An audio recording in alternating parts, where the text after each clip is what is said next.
हमारे हिमाचल की एक ऐसी नेता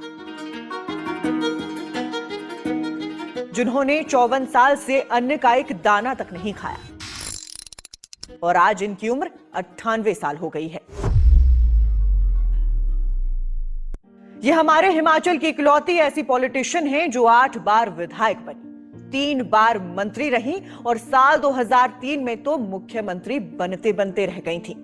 50 साल लंबे राजनीतिक करियर में इन्होंने टोटल 10 चुनाव लड़े, 8 बार जीत हासिल की, विद्युत, आईपीएच जैसे कई बड़े विभागों की मंत्री रही। मगर फिर साल 2017 में हुई एक गलती के कारण उनकी राजनीतिक पारी पर हमेशा के लिए ब्रेक लग गया। इसलिए हमारी एक्सप्लेनर सीरीज में आज हिमाचल की सबसे सशक्त महिला नेता मैडम विद्या स्टोक्स के पॉलिटिकल करियर को रिकॉल करेंगे और साथ ही बात करेंगे उस महत्वपूर्ण इंसिडेंट की जब एक छोटी सी भूल के कारण हिमाचल कांग्रेस की इस कद्दावर लीडर को राजनीतिक संन्यास लेने पर मजबूर कर दिया गया। तो विद्या स्टोक्स का नाम हिमाचल की राजनीति में किसी परिचय का मोहताज नहीं रहा है। वो हमेशा ही एक ऐसी नेता रही जिनका कद पार्टी से बड़ा माना जाता था, जिनकी गिनती सत्ता के केंद्र में रहने वालों में होती थी, लेकिन जिनके स्वभाव में कभी सत्ता का अहंकार नहीं दिखा। 8 दिसंबर 1927 को आजादी से बहुत पहले शिमला जिले के कुमारसेन तहसील के कोटगढ़ गांव में जन्मी विद्या स्टोक्स एक ऐसे परिवार से आती हैं जिसने हिमाचल की अर्थव्यवस्था की दिशा बदल दी। ये वही कोटगढ़ है जहां से हिमाचल में सेब की कहानी शुरू हुई। विद्या स्टोक्स के ससुर सत्यानंद स्टोक्स एक अमेरिकी नागरिक थे जो भारत आए, यहीं बस गए और अप्पर शिमला कोटगढ़ इलाके को सेब की खेती से परिचित करवाया। दिल्ली विश्वविद्यालय से ग्रेजुएशन करने के बाद विद्या स्टोक्स की शादी लाल चंद स्टोक्स से हुई। लाल चंद स्टोक्स खुद एक बागवान थे, सामाजिक कार्यकर्ता थे और ठियोग से विधायक भी रह चुके थे। अब राजनीति विद्या स्टोक्स के जीवन का पहला लक्ष्य नहीं थी, लेकिन जब पति का आकस्मिक निधन हुआ तब परिस्थितियों ने उन्हें राजनीति में आने पर मजबूर कर दिया और यहीं से शुरू होता है एक ऐसा सफर जो अगले 5 दशकों तक हिमाचल की राजनीति को दिशा देता रहा। साल 1974 पहली बार विद्या स्टोक्स विधानसभा चुनाव लड़ती हैं और जीत दर्ज करती हैं। उस दौर में जब राजनीति में महिलाओं की मौजूदगी नाम मात्र की थी, विद्या स्टोक्स मजबूती से अपनी जगह बनाती हैं। इसके बाद 1982, 1985, 1990, 1998, 2003, 2007 और 2012 लगभग हर दशक में विद्या स्टोक्स चुनाव जीतकर विधानसभा पहुंचती हैं। बीच में उन्हें हार का सामना भी करना पड़ा 1977 और 1993 में, लेकिन हर बार वो और मजबूत होकर वापस लौटी। करीब 50 साल के इस राजनीतिक सफर में उन पर कभी भ्रष्टाचार का आरोप नहीं लगा। उन्होंने ना कभी टीएडीए लिया, ना ही पूरा वेतन। मंत्री रहते हुए भी सिर्फ ₹1 महीना टोकन सैलरी।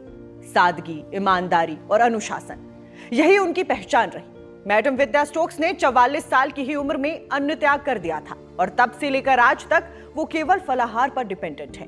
वहीं विद्या स्टोक्स केवल राजनीति तक सीमित नहीं रही, वो राष्ट्रीय स्तर की हॉकी खिलाड़ी भी रही हैं। शिमला के शिलारू में सी लेवल से करीब 8000 फीट की ऊंचाई पर बना हॉकी एस्ट्रोटर्फ उन्हीं की देन है। ये वही मैदान है जहां अभ्यास को सामान्य मैदान से 2 गुना असरदार माना जाता है, जहां 6 घंटे की ट्रेनिंग मैदानी इलाकों के 12 घंटे के बराबर मानी जाती है। फिर 83 साल की उम्र में 2010 में उन्होंने परगट सिंह जैसे दिग्गज खिलाड़ी को हराकर हॉकी इंडिया की अध्यक्ष का चुनाव जीता और ये अपने आप में भारतीय खेल राजनीति का एक ऐतिहासिक पल था। इसके अलावा विधानसभा के भीतर भी विद्या स्टोक्स कई बार अहम भूमिकाओं में रही। वो हिमाचल विधानसभा की पहली महिला अध्यक्ष रही, विद्युत मंत्री रही, आईपीएच मंत्री रही और साथ में सिंचाई एवं जन स्वास्थ्य मंत्री के रूप में भी अपनी जिम्मेदारी बखूबी निभाई। साथ ही पार्टी संगठन में भी उनका दखल गहरा रहा। एआईसीसी की सदस्य, प्रदेश कांग्रेस महासचिव, चुनावों में पर्यवेक्षक, सिक्किम, असम, पंजाब जैसे राज्यों में कांग्रेस संगठन को खड़ा करने की जिम्मेदारी उन्हें सौंपी गई। फिर साल 2003 में हिमाचल की राजनीति में एक ऐसा मोड़ आया जब विद्या स्टोक्स मुख्यमंत्री बनने के बेहद करीब पहुंच गई थी, लेकिन एक बार फिर कांग्रेस आला कमान के द्वारा वीरभद्र सिंह को ही मुख्यमंत्री चुना गया। इसके बावजूद उन्होंने कभी सार्वजनिक रूप से असंतोष नहीं दिखाया और यहीं से समझ आता है कि वो सत्ता से ज्यादा पार्टी और व्यवस्था में भरोसा रखती थी। अब ये सब जान समझ लिया तो आते हैं उस मोड़ पर जिसने उनके पूरे राजनीतिक करियर को अचानक से रोक दिया। साल था 2017। उस वक्त विद्या स्टोक्स ठियोग से विधायक थी। वीरभद्र कैबिनेट में मंत्री थीं, लेकिन उन्होंने खुद फैसला लिया कि वो अगला विधानसभा चुनाव नहीं लड़ेंगी और अपनी सीट मुख्यमंत्री वीरभद्र सिंह के लिए छोड़ देंगी। उनका मानना था कि ठियोग में चल रहे बड़े बड़े विकास कार्यों को अगर कोई पूरा कर सकता है तो वो वीरभद्र सिंह है। उन्होंने ये भी कहा कि परिवार चाहता है कि अब वो राजनीति से थोड़ा दूर रहकर बच्चों के साथ वक्त बिताएं। उन्होंने उस वक्त कहा था, मैं सीट छोड़ रही हूं, राजनीति नहीं। लेकिन राजनीति में फैसले आखिरी नहीं होते। 20 अक्टूबर को वीरभद्र सिंह ठियोग से नामांकन भरने वाले थे। तभी हाईकमान ने फैसला बदला और वीरभद्र सिंह को अर्की से भेज दिया गया। अब ठियोग सीट खाली हो गई। विद्या स्टोक्स चाहती थी कि यहां से विजयपाल सिंह खाची को टिकट मिले, लेकिन इसी बीच एक नया नाम सामने आया, दीपक राठौर। हाईकमान ने अचानक दीपक राठौर को उम्मीदवार घोषित कर दिया। विद्या स्टोक्स इससे नाराज हो गई। फिर आखिरी वक्त पर पार्टी ने एक बार फिर यू टर्न लिया और विद्या स्टोक्स को उम्मीदवार बनाने का फैसला किया, लेकिन तब तक बहुत देर हो चुकी थी।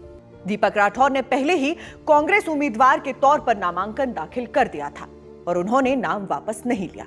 तकनीकी तौर पर वही कांग्रेस के अधिकृत प्रत्याशी माने गए।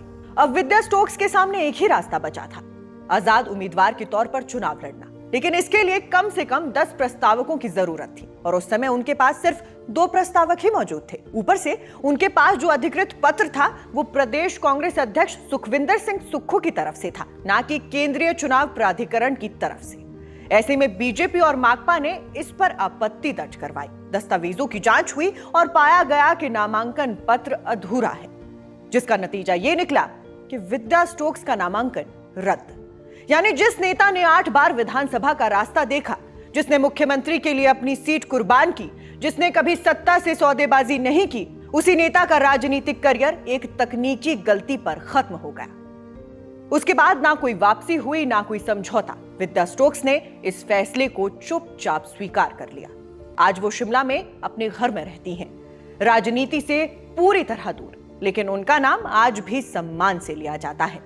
मंत्री, मुख्यमंत्री, स्थानीय विधायक आज भी उनके घर पहुंचते हैं, उनके जन्मदिन की शुभकामनाएं देने के लिए, उनका कुशल क्षेम जानने के लिए। क्योंकि इन सभी नेताओं के लिए विद्या स्टोक्स सिर्फ एक नेता नहीं है, बल्कि वो हिमाचल की राजनीति में नैतिकता, सादगी और अनुशासन की मिसाल थी। और ये मिसाल आने वाले कई वर्षों तक हिमाचल की राजनीति में कायम रहेगी।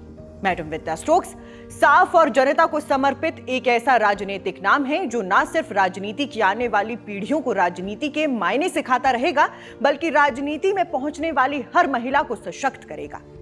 हमारे इस एक्सप्लेनर में मैडम विद्या स्टोक्स और उनके राजनीतिक करियर का एक छोटा सा अंश हमने आपको बताया। अगर आप इसी तरह के और भी एक्सप्लेनर देखना चाहते हैं तो हमारे YouTube चैनल को सब्सक्राइब जरूर करें। इसके अलावा इस एक्सप्लेनर पर आपकी जो भी राय है उसे आप कमेंट बॉक्स में जरूर बताएं। हिमाचल से जुड़े सभी अपडेट्स के लिए आप हमें बाकी सोशल मीडिया प्लेटफॉर्म्स पर भी फॉलो कर सकते हैं। अभी फिलहाल के लिए बस इतना ही। नमस्कार।